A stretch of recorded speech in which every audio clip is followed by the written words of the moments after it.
Okay, so I really don't know how to start this video. I think I've tried like about 20 times. I'm probably over exaggerating, but it's what it feels like. Hello everyone, my name is Jelly. I am an artist and I'm a writer, and today, instead of Take a Minute, which is my writing style podcast where we take a minute to just write together, I'm going back to my usual stuff, speed painting, and doing a bit of a story time. If you haven't realized, and I'm sure you all have because you're all such lovely smarty pants, it is Pride Month. So happy Pride everyone, stay safe, and remember you are loved and you are supported. Today I thought I would do something a little bit different and talk about my coming out story. Or well, since I haven't particularly come out to my parents, talking about my identity and realizing that I myself am queer. To start off, not everyone's story is the same and no one has the exact same experiences. If you don't feel safe or comfortable coming out to the people around you, you do not have to do so. You can still be queer and still be in the closet, or you can be queer and be out of the closet. Whatever is safe for you and however you feel comfortable with your identity. My story will definitely overlap with other people's or look completely different from other people's stories. Again, this is my personal experience, so be kind, be thoughtful, and let's get into it. I guess I knew there was something different about me since I was about 12 years old. Not necessarily different or wrong, because there is nothing wrong with being queer, but when you're surrounded by a bunch of people who are straight or heterosexual presenting, you feel a little bit strange, a little bit odd, and like you do not fit in. And as an awkward preteen, I definitely felt like I did not fit in. Especially growing up in a bigger body and with predominantly more male friends than female friends, I felt strange. I felt a little bit special, kind of like a pick-me girl, the stereotypically like I'm not like other girls. I wore jeans, I wore flannels, I wore tank tops. I was very tomboyish, and that led to a bunch of teasing from my own father. And I love my dad. He's a great person, but he didn't grow up in the same world that I do, or you and me have grown up in, so he's a lot different. I don't hold it against him, but the teasing still really affected me, and he started calling me a lesbian, and of course there's nothing wrong with being into women. I'm into women, but for the longest time I had internalized that and deeply rejected it. I didn't want to be a lesbian. I wanted to be quote-unquote normal presenting, because I didn't want my dad to tease me anymore. So I would firmly stamp my foot and just cry and say, I'm not a lesbian. But of course, I was still very tomboyish. I was still very masc presenting. I had really short curly hair. Not to say that I didn't take care of my hygiene, but just like, I didn't do like my makeup as often. I didn't wash my hair as often. I was very rough around the edges. And of course, because I was in a bigger body, I thought that I couldn't be feminine. I tried wearing mascara, lip gloss, dresses, and I just felt so wrong in them. So of course, I was like, oh gosh, I'm probably a lesbian, like my dad says. And unfortunately, that broke my heart, because I felt not villainized, but kind of like rejected by the world, especially with my own family.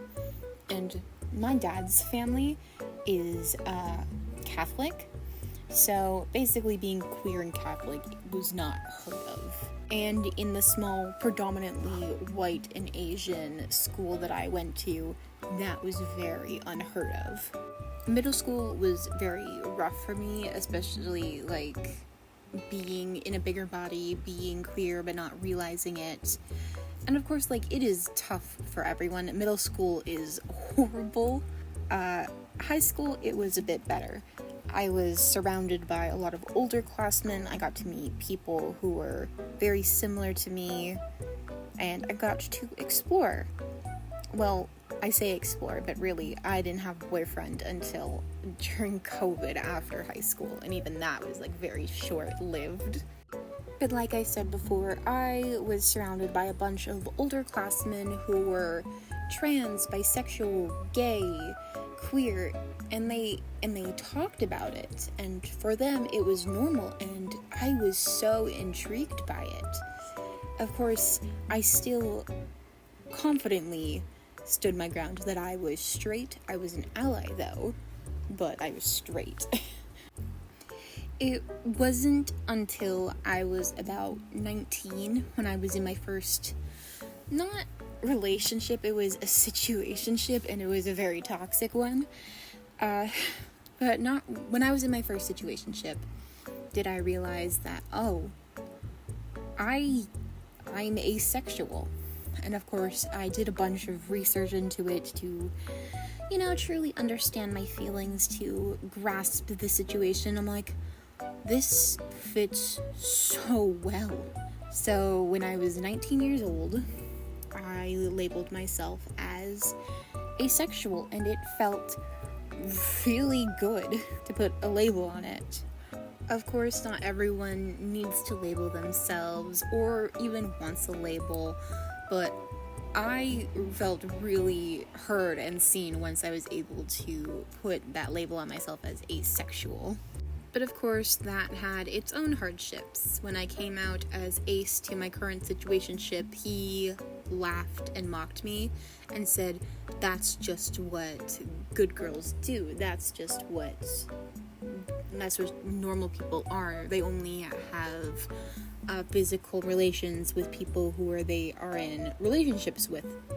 And that sounded really weird to me because he had already had he's already done the devil's tango while I haven't, and I was like, double standards. I was blinded by rose-colored glasses, so I wasn't able to spot that. But so basically, he made my sexuality and my identity feel like it wasn't that big a deal, even though it was that big of a deal for me. Yes, there's nothing wrong with being asexual. There's nothing wrong with being queer. But I think being asexual is like it's kind of one of the most overlooked sexual identities, because you can still be ace and be a lesbian, or be ace and be gay, or pansexual, and trans, but it's like, oh, you don't want to have physical relationships. Okay, it's just that's not entirely the point or entirely true. So I felt again rejected, and my identity meant nothing, and that it wasn't a big deal. And of course, being queer isn't a big deal, but when you're coming out to someone, in that moment, you want to be listened to and accepted. And I'm not very good at explaining asexuality. There is a great YouTuber that I follow that helped me realize that I was ace, and I am going to plug her channel down in the description. She's a really big YouTuber. She's one of my favorites, so I can't wait to plug that. But yeah, it wasn't until I think I was about 22, I'm now 23, when I was 22 when I realized that I was actually also pansexual. I think it's demisexual that I am, but I decided in my little Speedpaint thing that I was going to put the ace, I think it's the arrow flag and the pansexual flag, I believe. So yeah, I put those in there to help express my identity, because I finally accepted that I am a girl kisser. Scandalous, I know. But I'm attracted to all genders, all sexualities, if they'll have me. So yeah, that is a little bit of a taste from my coming out story. Of course, there's definitely more to it, and I would love to talk more of it if you guys are interested. That was me. Again, welcome to my channel. Welcome back to my channel if you're new here. My name's Jelly. I'm demisexual. And everyone have a safe and wonderful pride. Remember to like, subscribe, and share. And I will see you all next time. Bye-bye now.